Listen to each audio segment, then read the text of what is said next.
Hi, I'm Andrew Warburton and I'm the property advisor. Thanks for watching this video. So you just got an offer accepted and now you're asking yourself, what's next? Well, in this video, I'm going to let you know exactly what happens over the next 30 days. I've been buying and selling properties and helping buyers and sellers for 30 years. So I think I've picked up a thing or two and I can save you a lot of grief just by watching this video. Make sure you watch it through all the way to the end so that you know exactly how your escrow begins and how it ends. And can I ask you this? We do videos 4 or 5 times a week. Would you click subscribe down below? Even if you're new to YouTube, we will keep you informed what's happening in the market, how to make money in real estate, how to invest in real estate, and what's the best decision to make when you're considering property in the United States. All right, let's get into this video. So, your offer has been accepted. What's next? There are basically 3 streams of activity that happen simultaneously when your offer gets accepted. One is regarding the house itself. The second is regarding your loan. And the third is what we call in California an escrow. This might be handled by attorneys in other states, but in this state, in California, you have an escrow. Escrow is a neutral third party that works for the buyer and the seller and make sure that both buyer and seller do everything that's required of them per the contract. So many buyers through the years have come to me and said, how do we know the seller will do this? How do we know the seller will do that? Well, you do know because the neutral third party, it is their job to make sure that both the seller and the buyer complete what's required of them, and the necessary documentation is part of the escrow package, of which you get a copy when you close. So your offer has been accepted. What will happen is the listing agent, that's the agent with the sign outside the house, will open the escrow and begin the process. They'll open the escrow immediately, usually within 24 hours. You will then get a secure email from escrow giving you instructions how to wire your earnest money deposit to escrow. Be ready to do that within the first 72 hours after your offer is accepted. Okay, there's 100 questions on earnest money deposit, but for now we've got a lot to cover. If you have questions, put a comment down below and we will help you, and I or somebody on my team will come back to you. All right, so the escrow is open, earnest money deposit is sent.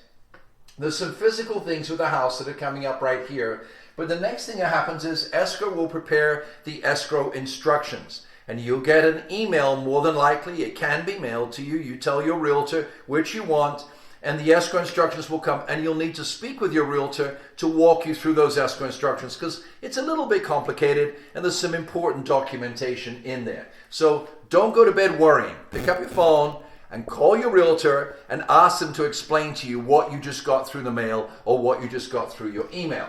So earnest money deposit, escrow instructions. Now there's a bunch of other stuff escrow does here, but while this is going on, and that's why I've got it on the same level, as soon as your offer is accepted, you need to contact your lender and say, hey, John, Sally, my offer was accepted.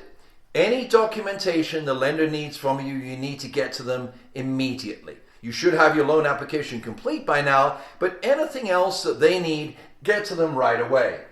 And your lender is then going to do something, this is part of the mortgage reform laws of 2015, your lender is going to get you in writing a loan estimate. And that loan estimate has to be the same within a couple of $100 at the beginning as it is at the end in the closing disclosure. This loan estimate's an important document. So your lender will send to you by email a loan estimate and you need to acknowledge it by email. It's all done electronically and that starts the loan process. Make sure you keep a copy of the loan estimate. It'll tell you your payment, it'll tell you your interest rate, it'll give you an estimate of all the closing costs. Very valuable document. Once that loan estimate is authorized by you, there's a 3-day cooling off period and your lender will order the appraisal. Now let's go over to the house. While this is going on, your realtor will call you and say, hey, do you want a physical inspection? They'll have physical inspectors that they can recommend to you, or you can pick one yourself, and that physical inspector will make an appointment with you, with the seller, and do an inspection of the home. That in itself is a whole subject. Ask comments down below.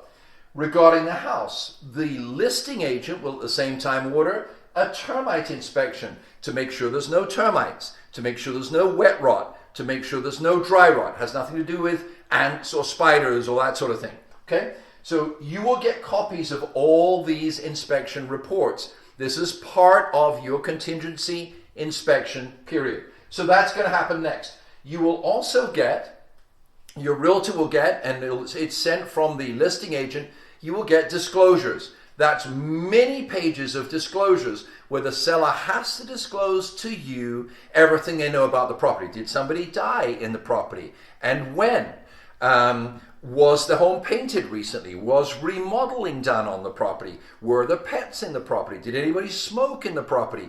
All of these are part of the disclosures that will come to you in the first few days. While this is going on, your appraisal here has been ordered, and somebody representing the lender will come out to the house, check the house, make sure it's safe to live in, make sure it's sound so that it secures the loan, and make sure that the value you have paid in the contract is the true value of the home. If that appraisal comes in higher than what you've paid, then you've got yourself some instant equity. If it comes in lower, that's a situation you're going to need to resolve through your realtor with the seller. But the appraisal will be done. And while all of these inspections are happening, your lender is processing the loan. They're contacting the IRS and verifying your tax returns. They're contacting your employer, verifying your job. They're contacting your bank, verifying your deposits in your bank accounts. All of that is done in processing, and when their processing comes to an end, it goes to an underwriter. Come back with me here. While all this is going on with your loan and with the house, escrow has got your earnest money deposit, issued you the escrow instructions, and they're now ordering a title report and title insurance. They're ordering payoffs on the existing loans. They're ordering documents from the homeowners association. They're ordering a home warranty for you. All of that is going on for you per the contract. Now, while that's going on and this going on, you come to day 17, and now it's time for you, after you've looked at all the inspections and so on and so forth, to remove your inspection contingency. Probably by now, you've actually submitted a repair request for anything that you're asking the seller to repair. And by day 21, you will need to remove your financing contingency because the appraisal will be done right here. Your underwriting will be done right here. You should have loan approval by then so that you can remove the financing contingency. Let's come back to the center.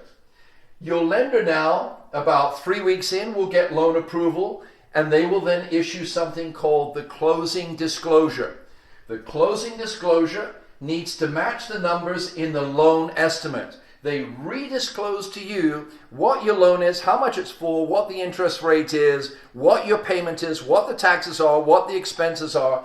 That's your closing disclosure. When you acknowledge that, now the rocket's really flying.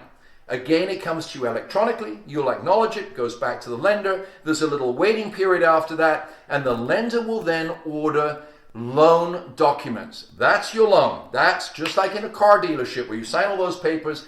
That's loan documents. Those loan documents don't go to you. They go to escrow. And escrow will contact you, and they will have a notary standing by to work with you to sign all the loan documents.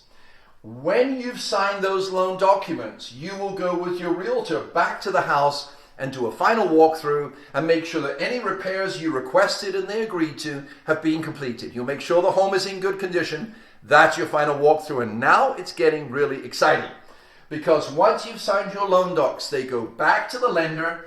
The lender funds the loan. They send in the money. You also will have put your money and funded the escrow. That is the balance of your down payment. So your down payment and the lender amount is funded. And when they funded, usually within 24 hours, the deed is recorded in your name. So recording comes right here. Fund and record, record. When that recording happens, usually the same day, it depends on your contract because you might have 2 days for the seller to move out, you are going to get your keys and the home is yours.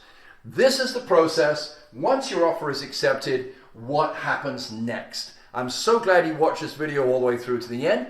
Please make sure you subscribe because we've got so much more information to give you. I want to be sure you know what you're doing with this home and many others that you buy in the future. Thank you for watching The Property Advisor.